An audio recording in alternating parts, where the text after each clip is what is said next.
Welcome to Telugu spicy food channel.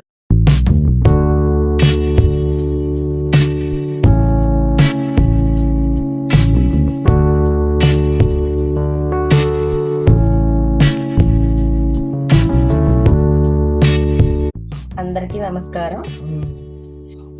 ఈరోజు మనం తయారు చేసుకునే రెసిపీ వచ్చి ఆంధ్ర సున్నుండలు.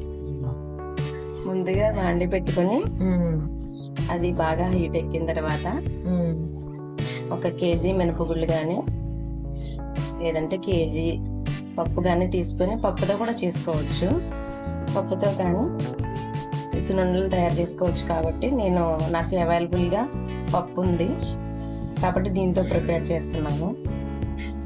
ఈ పప్పుని బాగా వేయించి పక్కన పెట్టుకోవాలి. దోరగా వచ్చేటంత వరకు వేయించాలి.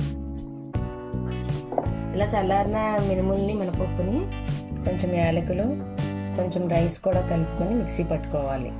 మిక్సీ జార్లో కొంచెం పిండి ఉంచుకొని దానిలో బెల్లం కూడా వేసుకొని మిక్సీ పట్టుకోవాలి.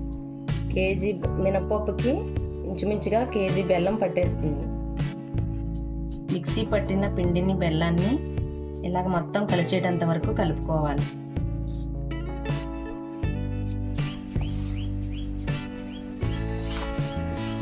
పెట్టుకున్న పిండిలో తగినంత నెయ్యి వేసుకొని ఉండలు చుట్టుకోవాలి.